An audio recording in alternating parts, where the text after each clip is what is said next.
नमस्कार दोस्तों, दिल्ली समाचार में आप सभी का स्वागत है।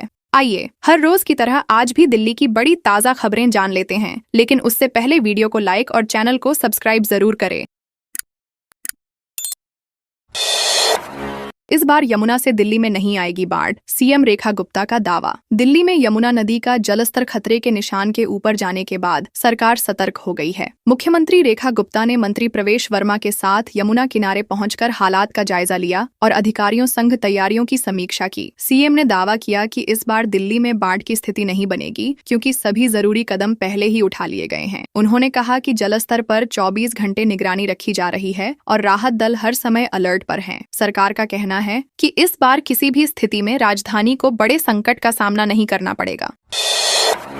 गीता कॉलोनी फ्लाईओवर पर मांझे की चपेट में आकर युवक का गला कटा, अस्पताल में कराया गया भर्ती। पूर्वी दिल्ली के गीता कॉलोनी फ्लाईओवर पर बड़ा हादसा हो गया। सीलमपुर निवासी अंसार नाम का युवक स्कूटी से मंडावली जा रहा था, तभी अचानक मांझे की चपेट में आ गया। मांझे ने उसका गला बुरी तरह काट दिया, लेकिन उसने हिम्मत दिखाते हुए खुद ही मांझे को हटाया और नजदीकी अस्पताल पहुंचकर इलाज करवाया। फिलहाल उसकी हालत स्थिर बताई जा रही है। अंसार ने पुलिस में शिकायत दर्ज नहीं कराई है। दिल्ली में हर साल मांझे से ऐसी घटनाएं सामने आती हैं, जिससे लोगों में दहशत रहती है। पुलिस इस मामले को लेकर अलर्ट है और मांझा इस्तेमाल करने वालों पर सख्ती की तैयारी कर रही है।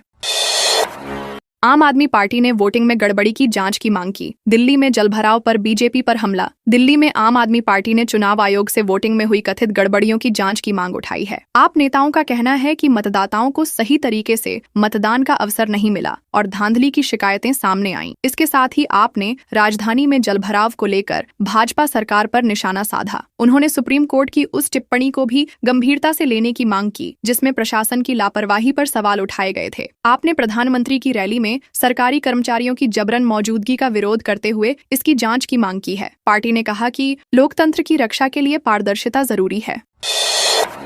आवारा कुत्तों को पकड़ने गई एमसीडी की टीम पर हमला, हमलावर पशु प्रेमियों पर होगी कड़ी कार्रवाई। दिल्ली के रोहिणी इलाके में एमसीडी की टीम आवारा कुत्तों को पकड़ने पहुंची तो वहां मौजूद कुछ पशु प्रेमियों ने टीम पर हमला कर दिया। इसके बाद मौके पर हड़कंप मच गया और टीम को पुलिस की मदद लेनी पड़ी। एमसीडी डॉक्टर की शिकायत पर रोहिणी पुलिस ने एफआईआर दर्ज कर जाँच शुरू कर दी है। घटना का वीडियो सोशल मीडिया पर वायरल हो गया है। पूर्व केंद्रीय मंत्री विजय गोयल ने भी मामले में हस्तक्षेप करते हुए दोषियों पर सख्त कार्रवाई की मांग की। पुलिस का कहना है कि कानून अपने हाथ में लेने वालों को बख्शा नहीं जाएगा। ये मामला अब राजनीतिक रंग भी पकड़ रहा है। दिल्ली में नया शिक्षा कानून लागू। पेरेंट्स और स्कूलों के लिए क्या है इसका मतलब? दिल्ली सरकार ने शिक्षा व्यवस्था में बड़ा बदलाव करते हुए दिल्ली स्कूल एजुकेशन एक्ट 2025 लागू कर दिया है। इस नए कानून का मकसद स्कूलों में फीस निर्धारण में पारदर्शिता लाना और अभिभावकों को सशक्त करना है। अब कोई भी स्कूल फीस बढ़ाने से पहले सरकार से अनुमति लेगा। हर स्कूल में फीस समिति बनेगी, जिसमें अभिभावकों की भागीदारी अनिवार्य होगी। यह कानून मनमानी फीस वृद्धि और शिक्षा के व्यवसायीकरण पर रोक लगाएगा। विशेषज्ञों का कहना है कि इससे पेरेंट्स को राहत मिलेगी और स्कूलों की जवाबदेही तय होगी। सरकार का दावा है कि यह कदम शिक्षा व्यवस्था में ऐतिहासिक सुधार साबित होगा। अब दिल्ली के इस इलाके में जमकर गरजा बुलडोजर, नोटिस भी किए गए चस्पा। पूर्वी दिल्ली के सुंदर नगर इलाके में नगर निगम ने बड़ी कार्रवाई की। पुलिस बल के साथ पहुंचे अधिकारियों ने अवैध मुर्गा मंडी पर बुलडोजर चलवाया और कई दुकानों के थड़े तोड़े। इस दौरान अवैध रूप से रखे गए फ्रिज और सामान भी नष्ट कर दिए गए। निगम ने अवैध पार्किंग के खिलाफ भी अभियान चलाया, जिसमें कई गाड़ियों को जब्त किया गया और चालान काटे गए। कार्रवाई से पूरे क्षेत्र में हड़कंप मच गया। निगम ने चेतावनी दी है कि किसी भी अवैध गतिविधि को बर्दाश्त नहीं किया जाएगा और इलाके पर लगातार निगरानी रखी जाएगी। स्थानीय लोग भी कार्रवाई से सकते में हैं। दिल्ली एचसी ने दी बीएफआई को 21 अगस्त को चुनाव की अनुमति, कहा खेल अब राजनीति बन गया। दिल्ली उच्च न्यायालय ने भारतीय मुक्केबाजी महासंघ को 21 अगस्त को चुनाव कराने की अनुमति दे दी है। हालांकि अदालत ने साफ किया कि चुनाव नतीजे याचिका पर सुनवाई के बाद ही मान्य होंगे। अदालत ने नए संविधान को मंजूरी नहीं दी और खेल संहिता के उल्लंघन पर कड़ी टिप्पणी की। कई संघों ने चुनाव प्रक्रिया और संविधान की वैधता को चुनौती दी है। याचिकाकर्ताओं का आरोप है कि बीएफआई में एक तरफा नियुक्तियां और अवैध घोषणाएं की गई हैं। लगातार कानूनी विवादों के चलते चुनाव टलते आ रहे थे। कोर्ट ने कहा कि खेल अब राजनीति का शिकार हो गया है, जो चिंता का विषय है। आतंकी खतरों को लेकर दिल्ली में चल रही बड़ी तैयारी। एआईएम्स के सुरक्षा गार्डों की नजर से बच नहीं पाएंगे संदिग्ध। दिल्ली एम्स की सुरक्षा व्यवस्था को और मजबूत करने के लिए सुरक्षा गार्डों को दिल्ली पुलिस अकादमी में विशेष प्रशिक्षण दिया जा रहा है। इस प्रशिक्षण का उद्देश्य भीड़ भाड़ वाले इलाकों में संदिग्ध व्यक्तियों की पहचान करना और आतंकी खतरों से निपटना है। गार्डों को भारतीय न्याय संहिता की धाराओं की जानकारी दी जा रही है ताकि आपात स्थिति में तुरंत कार्रवाई की जा सके। अधिकारियों का कहना है कि यह प्रशिक्षण केवल एम्स ही नहीं बल्कि अन्य संवेदनशील परिसरों की सुरक्षा के लिए भी उपयोगी होगा। दिल्ली पुलिस और एम्स प्रशासन मिलकर सुरक्षा व्यवस्था को और पुख्ता बना रहे हैं। लाल किले के पास कार ड्राइवर की अजीब हरकत। डिवाइडर पर चढ़ाकर ले रहा था यू टर्न। दिल्ली के लाल किला इलाके में नेताजी सुभाष मार्ग पर एक अजीब हादसा हुआ। यहाँ एक स्कॉर्पियो कार चालक ने अचानक डिवाइडर पर चढ़ाकर यू टर्न लेने की कोशिश की। दृश्यता कम होने और जल्दबाजी के कारण कार का संतुलन बिगड़ गया और स्कॉर्पियो डिवाइडर पर चढ़कर अटक गई। हादसे में गनीमत यह रही कि कोई गंभीर रूप से घायल नहीं हुआ। पुलिस ने जांच में पाया कि चालक नशे में नहीं था। मामूली रूप से घायल लोगों को प्राथमिक उपचार दिया गया। यह घटना स्थानीय लोगों के लिए हैरानी का कारण बनी और सोशल मीडिया पर तस्वीरें तेजी से वायरल हो रही हैं। बारापुला कॉरिडोर का काम बंद करने की तैयारी। मयूर विहार से एम्स सिग्नल फ्री योजना में होगी देरी। यमुना में बढ़ते जलस्तर के चलते बारापुला एलिवेटेड कॉरिडोर फेज 3 का निर्माण कार्य रुकावटों से जूझ रहा है। लोक निर्माण विभाग ने सुरक्षा को देखते हुए मशीनरी हटाने और कर्मचारियों को अलर्ट रहने के निर्देश दिए हैं। ये कॉरिडोर सराय काले खां से मयूर विहार तक बनाया जा रहा है, जिससे मयूर विहार से एम्स तक का सफर पूरी तरह सिग्नल फ्री हो जाता। लेकिन मौजूदा हालात के चलते इस योजना में देरी तय है। राजधानी की बड़ी ट्रैफिक समस्या से राहत दिलाने वाला यह प्रोजेक्ट अब अनिश्चितता में फंस गया है।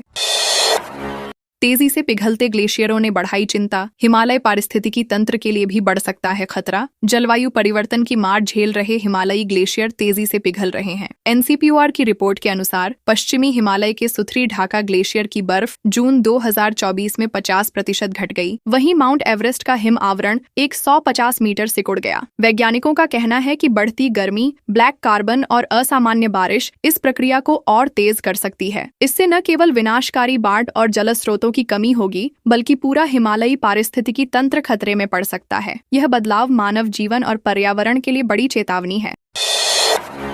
घर में सिवेट बिल्लियों के घुसने से फैली दहशत। पूरे इलाके में मचा हड़कंप। दिल्ली के ग्रेटर कैलाश 2 इलाके में उस समय हड़कंप मच गया जब एक घर में 2 सिवेट बिल्लियां घुस गईं। वाइल्ड लाइफ एसओएस की टीम मौके पर पहुंची और मां बच्चे को सुरक्षित पकड़कर जंगल में छोड़ दिया। विशेषज्ञों का कहना है कि शहरी विस्तार और वन्य जीवों के आवास खत्म होने से ऐसे मामले बढ़ रहे हैं। संस्था ने लोगों से अपील की है कि किसी भी जंगली जानवर को खुद पकड़ने की कोशिश न करें बल्कि तुरंत हेल्पलाइन को सूचना दें। इस घटना से इलाके में दहशत और चर्चा दोनों फैल गई। जेएनयू की लाइब्रेरी में जाति सूचक टिप्पणी करने पर हंगामा। छात्र संघ ने पुलिस को दी शिकायत। जवाहरलाल नेहरू विश्वविद्यालय जेएनयू की लाइब्रेरी में डेस्क पर जाति सूचक शब्द लिखे जाने से विवाद खड़ा हो गया। छात्र संघ ने प्रदर्शन करते हुए पुलिस से एसएससी एसटी एक्ट के तहत मामला दर्ज करने की मांग की। सीसीटीवी फुटेज में एक व्यक्ति को लिखते हुए देखा गया है। छात्रों ने चेतावनी दी है कि यदि कार्रवाई नहीं हुई तो वे थाने तक मार्च करेंगे। यह घटना विश्वविद्यालय परिसर में तनाव और असंतोष का कारण बन गई है। उमस से दिल्ली वाले बेहाल। हीट इंडेक्स 47 डिग्री तक पहुंचा। बारिश को लेकर आईएमडी ने दिया अपडेट। दिल्ली में उमस भरी गर्मी ने लोगों की मुश्किलें बढ़ा दी हैं। सोमवार को हीट इंडेक्स 47 डिग्री तक पहुंच गया। हालांकि दिन भर बादल छाए रहे और हल्की बूंदाबांदी हुई, लेकिन उमस कम नहीं हुई। अधिकतम तापमान 34.9 डिग्री सेल्सियस दर्ज किया गया। मौसम विभाग ने मंगलवार को भी बादल छाए रहने और गरज के साथ हल्की बारिश की संभावना जताई है। फिलहाल राहत की खबर ये है कि दिल्ली की हवा संतोषजनक श्रेणी में बनी हुई है।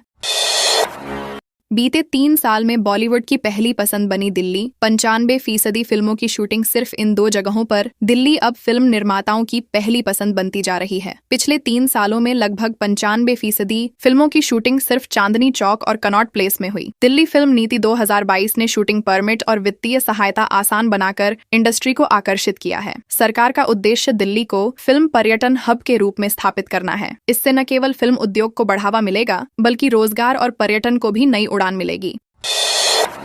दिल्ली एनसीआर में एयरटेल नेटवर्क ठप, लाखों उपभोक्ता हुए परेशान, एक बड़े हिस्से को ठीक करने का दावा। दिल्ली एनसीआर में सोमवार दोपहर एयरटेल का नेटवर्क अचानक ठप हो गया, जिससे लाखों उपभोक्ता कॉल, मैसेज और इंटरनेट सेवाओं से वंचित रहे। सबसे ज्यादा परेशानी दिल्ली, नोएडा, गुरुग्राम और फरीदाबाद में देखने को मिली। सोशल मीडिया पर यूजर्स ने कंपनी के खिलाफ नाराजगी जताई। एयरटेल ने तकनीकी दिक्कत की पुष्टि करते हुए कहा कि समस्या पर काम चल रहा है और बड़े हिस्से में सुधार भी कर लिया गया है। हालांकि उपभोक्ताओं की परेशानी देर शाम तक बनी रही।